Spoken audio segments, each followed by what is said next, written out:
Buongiorno amici di Matto Scacco, oggi ci vediamo una partita fantastica giocando utilizzando da nero una delle difese più forti di sempre, una di quelle difese che noi giocatori al nostro livello medio-basso non lo troviamo spesso, è una di quelle difese tipiche che fanno solo i giocatori pro. E chi sono questi giocatori pro? Magnus Carlsen, Garry Kasparov, Fabiano Caruana, e oggi vediamo proprio una partita di Fabiano Caruana in cui utilizza questa difesa che è la difesa Nizzo Indiana. Tra l'altro colgo l'occasione per ricordarvi che è uscito oggi il corso completo sull'Accademia, corso completo sulla difesa Nizzo Indiana, realizzato dal maestro Fide Paolo Formento, realizzato benissimo. Paolo spiega benissimo in modo semplice, non ci sono 1000 linee da memorizzare, ma a lui interessano più i concetti e le posizioni.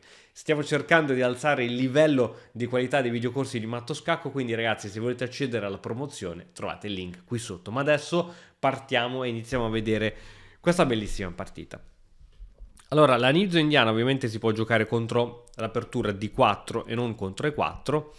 Cavallo F6, una delle risposte migliori perché questo cavallo impedisce al bianco di proiettare subito anche l'altro pedone sul centro, quindi il bianco gioca C4 e 6. L'idea è quella di fare uscire subito questo alfiere e quindi permettere anche un rapido arrocco. Cavallo C3, questa diciamo è l'idea da parte del bianco, è quella di supportare un pedone per andare al centro, quindi in tutte le aperture il giocatore che sia bianco che sia nero cercano sempre di collocare pedoni, cavalli e altri pezzi che convergono e che controllano sul centro. Ovviamente questo controllo deve essere subito ostacolato, quindi grazie a questa inchiodatura il bianco non può spingere subito il pedone in E4 poiché questo potrebbe essere catturato visto che il cavallo è inchiodato. Ovviamente nel momento in cui il nero muove subito l'alfiere in B4 è perché sa che questo alfiere è disposto a darlo. Per esempio se questo alfiere viene interrogato con un pedone a 3, alfiere per cavallo. Ma scusa, l'alfiere non abbiamo detto che vale un pochettino di più del cavallo? Sì, però in questo tipo di difesa dare l'alfiere camposcuro è uno dei pattern tipici. Qui arriva donna C2, l'idea di donna C2 è che se un giorno mi catturi con l'alfiere, io non sono costretto a doppiarmi i pedoni, ma potrò ricatturare anche con la regina. Arriva Rocco corto, cavallo F3 e qui D5. L'idea qual è? È che adesso sì, si è formato un alfiere brutto, un po' nello stile della difesa francese. L'idea è quello di riuscire a portare poi questo alfiere in fianchetto in B7 o in A6 per riuscire ad avere diagonali migliori e creare problemi. Alfiere G5 arriva anche un'inchiodatura da parte del bianco, l'alfiere viene interrogato, cambio, cambio. Ecco, anche qui perché il bianco ha dato questo alfiere? Perché semplicemente vuole disporre i suoi pedoni, la sua catena pedonale F2 e 3 di 4 sul nero e quindi di conseguenza l'alfiere bianco sarà un ottimo alfiere. A3, ecco che viene interrogato l'alfiere e solo quando viene interrogato che possiamo giocare alfiere per cavallo. Donna, abbiamo detto, per non impedonarsi è D per C4. Perché D per C4? Perché abbiamo detto che l'alfiere campochiaro andrà in fianchetto e quindi siamo pronti per iniziare a liberare la diagonale. Peccato che dopo donna per C4 non c'è il tempo materiale per fare una mossa di questo tipo, poiché c'è subito un attacco immediato sul punto C7. E qui Caruana gioca di teoria, questa è una mossa teorica, alfiere D7. Ovviamente l'idea è quello di far fare questo zig zag all'alfiere per riposizionarlo su questa ottima diagonale, ma il pedone C7 è sempre in presa? Sì ma no, nel senso che se il bianco abbocca, in partita il bianco gioca pedone in 3, se il bianco dovesse abboccare qualche sorpresina ce l'ha, per esempio ora ovviamente c'è l'attacco su B7 e poi sulla torre, quindi urge unica alfiere C6, ma l'alfiere C6 come puoi notare un pochettino toglie le ritirate a questa regina. Per esempio ora cavallo in E5 subito per cercare di essere molto aggressivi, cavallo in A6 con tempo su donna che se ne deve andare e adesso per esempio alfiere D5 poiché l'alfiere era sotto da questo cavallo, alfiere D5 e 3 per consolidare, torre a C8. Come puoi vedere Ora, diciamo che sì, c'è questa presa, ma non è un grande problema, poiché a seguito della presa, è vero che magari il bianco si potrebbe rifare, ma c'è il pedone G2 sotto e ora c'è la possibilità per il nero di andare in seconda traversa e qui diventa molto interessante. Per esempio, se il bianco si mette a catturare, secondo me qui c'è la tragedia più totale. C'è la tragedia più totale, donna G5, cattura subito G2, è veramente un disastro. E se arrocco, che è la mossa migliore consigliata dal motore, secondo me già con donna G5 minacce di matto, ma soprattutto anche la possibilità di raddoppiare le torri e prendere il controllo dell'unica colonna aperta sulla partita.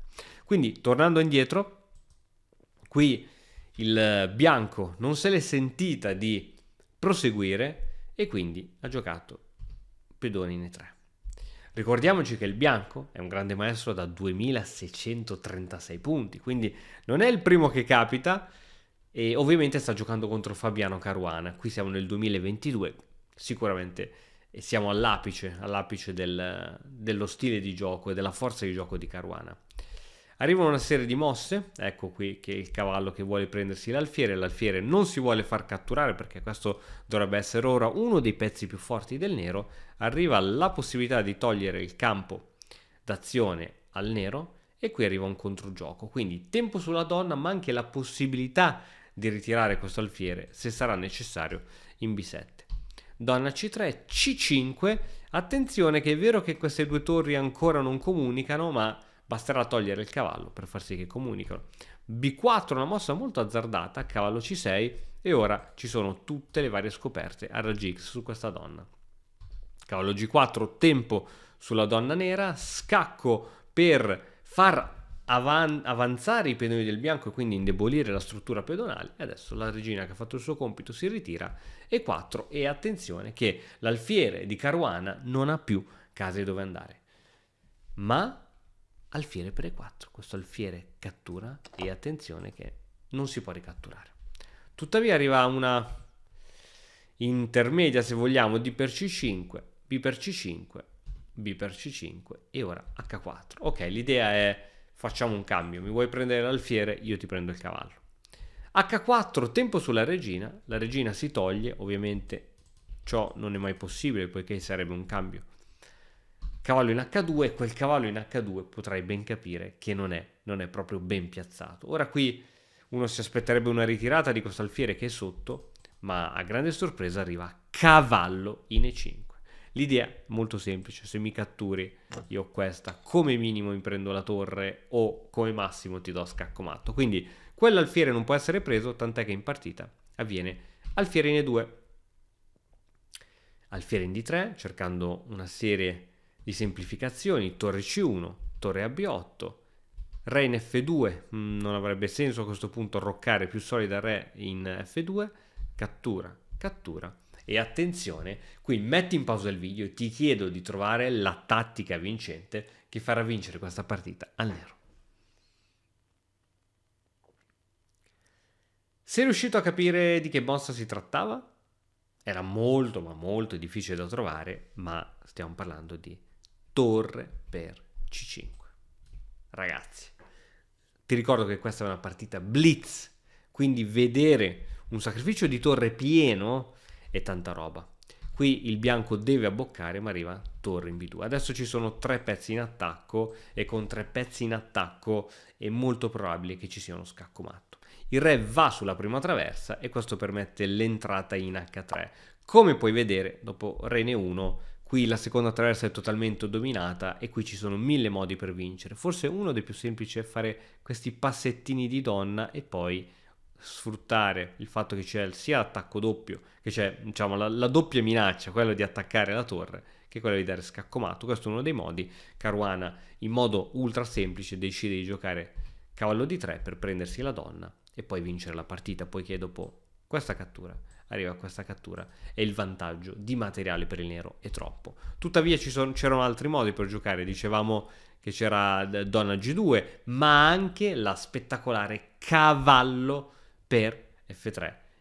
Scacco, ovviamente se il re si sposta qui gli arriva la torre on the face matto, quindi deve devi venire catturare col cavallo, ma arriva donna per G3, scacco, andare a destra, ma arriva cattura del cavallo con doppio, il re si deve spostare e adesso arriva lo scacco matto. Bellissima combinazione finale che ha reso questa partita veramente spettacolare. Come vedi, questo tipo di difesa, se uno sa come giocarla, è molto semplice da giocare. Gli schemi sono tipici, sono sempre quelli. Questa ovviamente è una delle varianti, come tutte le aperture e come tutte le difese ci sono tante linee, c'è molto da studiare, ma nel momento in cui si è in grado di padroneggiare una difesa come questa, una difesa che utilizzano i top migliori al mondo, che non si vede giocare nei livelli medio-bassi, secondo me si acquisisce veramente, si ha un'arma in più segreta nel proprio repertorio. Bene, spero che questo video vi sia piaciuto, vi ringrazio della visione, lasciate un commento qui sotto che sarò molto felice di leggere. Alla prossima, ciao!